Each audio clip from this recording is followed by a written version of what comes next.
পরিসংখ্যান অধ্যায়ে যে প্রশ্নটি পরীক্ষায় আসলে বেশিরভাগ শিক্ষার্থী ভুল করে, আজকে আমরা শিখব কিভাবে সেটার উত্তর করতে হয়।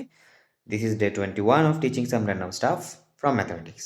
আজকের ভিডিওতে আমরা 3টি প্রশ্ন সমাধান করব, যার মধ্যে এই 2টা প্রশ্নের মধ্যে আমাদের অনেক ধরনের কনফিউশন তৈরি হয়। প্রথম প্রশ্নটি হলো, সর্বোচ্চ নম্বর 87 পরিশেষ 57 হলে ওই তথ্য সারির সর্বনিম্ন মান কত? এই ক্ষেত্রে আমরা যে সূত্রটি ব্যবহার করব সেটা হচ্ছে পরিসর সমান সর্বোচ্চ বিয়োগ সর্বনিম্ন যোগ 1। তো আমাদের পরিসর দেওয়া হয়েছে 57, আমরা এখানে 57 বসিয়ে দিব।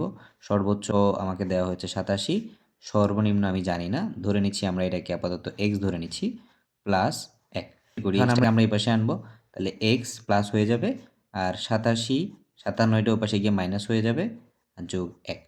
এইটা পার্থক্য হচ্ছে 30, 30 আর যোগ করলে হচ্ছে 31। কিন্তু অনেকেই 1 যোগ করতে ভুলে যায়, যার ফলে দেখা যায় তাদের উত্তর হচ্ছে আমাদের 30 আটকে যায়। তখন আমাদের অ্যান্সারটা ভুল হয়, সেক্ষেত্রে আমাদের উত্তরটা। এবার আসি পরবর্তী যে দুটি প্রশ্ন, যেগুলোর মধ্যে মানুষ সব থেকে বেশি ভুল করে এবং কনফিউশন লাগায়, সেটা হচ্ছে আমাদের এরকম একটা সারণী দেয় এবং দুটি প্রশ্ন, একটা হচ্ছে মধ্যক শ্রেণীর শ্রেণী মধ্যমান কত, আর একটি হচ্ছে প্রচুরক শ্রেণীর শ্রেণী মধ্যমান কত। তো এরকম যদি আমাদের প্রশ্ন হয়, সেক্ষেত্রে আমাদের প্রচুরক শ্রেণীর প্রশ্নেই কোনো রকমের কনফিউশন লাগবে না। প্রচুরক কোথায় সব থেকে বেশি? 23-এ সব থেকে বেশি, রাইট? তাহলে এটাই কিন্তু প্রচুরক। আর প্রচুরক শ্রেণী 41 থেকে 50-এর মধ্যমান কত আসে? ইজিলি 43 আসে, তাহলে আমাদের উত্তর হচ্ছে 43। কিন্তু মধ্যক শ্রেণীর মধ্যমানটা ডিফারেন্ট হতেও পারে, নাও হতে পারে, সেটা আমরা ক্যালকুলেশনের উপর ভিত্তি করে দেখব।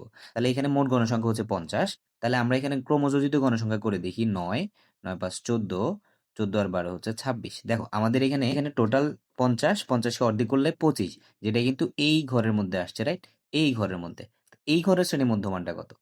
সেটা হচ্ছে 38। তাহলে সেই ক্ষেত্রে আমাদের উত্তরটা কিন্তু দাঁড়াবে 38। অনেকেই ভুল করে 41 এবং 50-এর ঘরে সর্বোচ্চ গণসংখ্যা দেখে সেটাকে মধ্যক শ্রেণীর মধ্যমানও ধরে ফেলেন, সেই ক্ষেত্রে কিন্তু এমসিকিউটা ভুল হয়ে যায়। তাহলে আশা করছি নেক্সট টাইম থেকে আমাদের এরকম প্রশ্ন যদি আসে, তাহলে আমরা এই ভুলটা আর করব না।